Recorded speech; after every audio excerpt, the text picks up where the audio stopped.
ഇന്ന് നമ്മൾ ചെറിയൊരു ഇൻഫർമേറ്റീവ് വീഡിയോ ആയിട്ടാണ് ട്ടോ വന്നിട്ടുള്ളത്. അതായത് എല്ലാവർക്കും ഒരു വീട് എന്ന് പറഞ്ഞു കഴിഞ്ഞാൽ ഒരു സ്വപ്നമായിരിക്കും. ആ വീട് വെക്കുമ്പോൾ സംഭവിക്കുന്ന കാര്യങ്ങളും നമുക്ക് വരുന്ന ഫോൾട്ടുകളും എല്ലാം ഒന്ന് മനസ്സിലാക്കാൻ വേണ്ടിയിട്ടാണ് കേട്ടോ ഈ ഒരു വീഡിയോ. നമ്മുടെ ക്ലയൻറ്റ് എന്ന് പറയുന്നത് ആഫ്രിക്കയിൽ നമ്മുടെ തേയില ഫാക്ടറിയിൽ ഒരു മാനേജറായിട്ട് വർക്ക് ചെയ്യുകയാണ്. അപ്പോൾ ആൾ നമ്മളെ ബന്ധപ്പെടുന്നതെന്ന് പറഞ്ഞു കഴിഞ്ഞാൽ ആളൊരു സുഹൃത്തിൻ്റെ വീട് നമ്മളാണ് ചെയ്തു കൊടുത്തത്. അപ്പോൾ നമ്മളെ വർക്കും കാര്യങ്ങളൊക്കെ കണ്ടിട്ടാണ് പുള്ളി നമ്മളെ കോൺടാക്ട് ചെയ്തത്. അങ്ങനെ കോൺടാക്ട് ചെയ്ത് സംസാരിച്ചുകൊണ്ടിരിക്കുമ്പോഴാണ് പുള്ളി വാട്ടർ പ്രൂഫിങ്ങിൻ്റെ കാര്യമൊക്കെ നമ്മളോട് ചോദിക്കുന്നത്. അതായത് പുള്ളിയുടെ വീട്ടിൽ മുഴുവൻ വാട്ടർ ലീക്കേജ് ആണ്. 2 ഫ്ലോറുള്ള വീടാണ്. ഫുള്ള് വാട്ടർ ലീക്കേജ് ആണ്. മേലത്തെ ഫ്ലോറും താഴത്തെ ഫ്ലോറും ഈ വീഡിയോയിൽ കാണുന്ന പോലെ ഞാൻ ഡീറ്റെയിൽ ആയിട്ട് കാണിച്ചു തരാം. നല്ല വാട്ടർ ലീക്കേജ് ഉണ്ടായിരുന്നു. അപ്പോൾ പുള്ളി അതിൻ്റെ റൂട്ട് കോഴ്സാണ് നമ്മളോട് ചോദിച്ചത്. അങ്ങനെ നമ്മൾ ചെക്ക് ചെയ്ത സമയത്ത് നമുക്ക് മനസ്സിലായത് ഇത് സിമെൻറ്റിൻ്റെയോ മണലിൻ്റെയോ ലീക്കല്ല ഒരിക്കലും.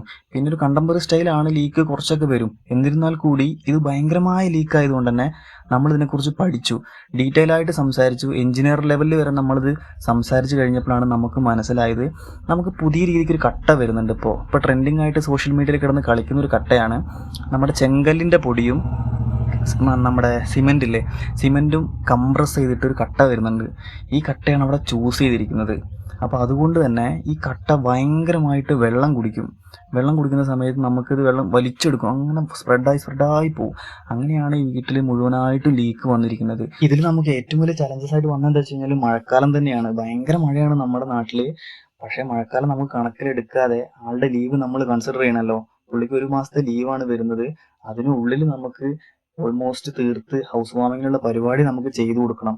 അതുകൊണ്ട് തന്നെ നമ്മൾ എന്താ ചെയ്തു വെച്ച് കഴിഞ്ഞാൽ നമ്മൾ ഓരോ സൈഡും പ്ലാസ്റ്റിക് വലിച്ച് കെട്ടിയിട്ട് നമ്മൾ വാട്ടർ പ്രൂഫിങ് ചെയ്യും. ഒരു സൈഡ് വാട്ടർ പ്രൂഫിങ് ചെയ്ത് കഴിഞ്ഞാൽ അടുത്ത സൈഡ് നമ്മൾ വാട്ടർ പ്രൂഫിങ് ചെയ്യാൻ പോകും. അപ്പം ഇത് ഉണങ്ങും. അങ്ങനെ എല്ലാം 2 കോട്ട് വാട്ടർ പ്രൂഫിങ് കഴിഞ്ഞതിന് ശേഷമാണ് നമ്മൾ പ്രൈമർ അടിക്കാൻ പോകുന്നത്. അങ്ങനെ നമ്മൾ ടെറസ് ഒഴികെ എല്ലാ ഏരിയാസും നമ്മൾ വാട്ടർ പ്രൂഫിങ് ചെയ്ത് കഴിഞ്ഞു കേട്ടോ. നമ്മൾ സൺഷെയ്ഡിൽ നോക്കുകയാണെങ്കിൽ നമ്മൾ 3 കോട്ട് വാട്ടർ പ്രൂഫിങ് ചെയ്തിട്ടുണ്ട്. പിന്നെ നമ്മൾ എല്ലാ വാൾസിലും നമ്മൾ 3 കോട്ട് വാട്ടർ പ്രൂഫിങ് മെറ്റീരിയൽ നമ്മൾ അടിച്ചിട്ടുണ്ട് കേട്ടോ. അതായത് നമ്മൾ ചൂസ് ചെയ്ത മെറ്റീരിയൽ എന്ന് പറഞ്ഞു കഴിഞ്ഞാൽ ബിർള ഓപ്പസിൻ്റെ തന്നെ വാൾ ആൻഡ് റൂഫ് 10 എന്ന് പറഞ്ഞ മെറ്റീരിയലാണ് നമ്മളിവിടെ ചൂസ് ചെയ്തിരിക്കുന്നത് കേട്ടോ. ഇതിനിവർ പറയുന്നത് വാൾസിലേക്ക് നമുക്ക് ഒരു 11 ഇയേഴ്സ് വാറണ്ടിയും കിട്ടും, ടെറസിലേക്ക് നമുക്ക് 10 ഇയേഴ്സ് വാറണ്ടിയും നമുക്ക് അവർ പ്രൊവൈഡ് ചെയ്യുന്നുണ്ട് കേട്ടോ. അങ്ങനെ അതെല്ലാം കഴിഞ്ഞ് നമ്മൾ പിന്നെ ഇൻറ്റീരിയറിലേക്ക് കയറുകയാണ്. ഇൻറ്റീരിയറിലേക്ക് കയറി നമ്മൾ ഫസ്റ്റ് 1 കോട്ട് പ്രൈമർ അടിച്ചു. അതിനുശേഷം ക്ലയൻസിൻ്റെ റിക്വയർമെൻറ്റ് പ്രകാരം നമ്മൾ ഓരോ വാൾസും ഓരോ കളറാണ് കേട്ടോ. മേലത്തെ 3 റൂംസ് ഒരു കളറ്. ഇനി നമുക്ക് വരുന്നത് കളർ കോമ്പിനേഷൻ ചൂസ് ചെയ്യാൻ വേണ്ടിയിട്ടാണ് കേട്ടോ. അപ്പോൾ താഴത്തെ 3 റൂമിൻ്റെ ഓരോ വാൾസിലും ഒരു ബ്ലൂ കളറാണ് അവർ ചൂസ് ചെയ്തിട്ടുള്ളത്. മേലത്തെ ഫ്ലോറിലേക്ക് നോക്കുന്ന സമയത്ത് ഒരു ലാവൻഡർ കളറുമാണ് അവർ ചൂസ് ചെയ്തിരിക്കുന്നത്. പിന്നെ എക്സ്റ്റീരിയറിലേക്ക് നമുക്കൊരു ഓഫ് വൈറ്റും അല്ല ഒരു ഡാർക്ക്നെസ്സും അല്ല ഒരു മിഡ് ടോണിൽ വരുന്ന ഒരു കളർ ചൂസ് ചെയ്തിട്ടുണ്ട്. ഇപ്പം നമുക്ക് അതിൻ്റെ വർക്കാണ് നടന്നുകൊണ്ടിരിക്കുന്നത്. പിന്നെ നമുക്കിനി ചെയ്യാനുള്ള ടെക്സ്ചറിൻ്റെ കുറച്ച് വർക്കുകൾ ഇതിൽ പെൻഡിങ് വരുന്നുണ്ട്. എല്ലാ ഡോർസും കാര്യങ്ങളും നമുക്കിപ്പോൾ പ്ലെയിൻ ആയിട്ടുള്ള വുഡാണ്. അതിൽ നമ്മൾ തേക്ക് ഫിനിഷിങ്ങിലേക്ക് വരയ്ക്കണം, ഗ്രെയിൻസ് ഇട്ട് വരയ്ക്കണം.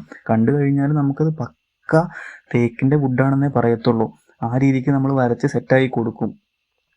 അപ്പം നമുക്കിതിൻ്റെ ഫൈനൽ റിസൾട്ട് കാണാം കേട്ടോ അടുത്ത വീഡിയോയിൽ.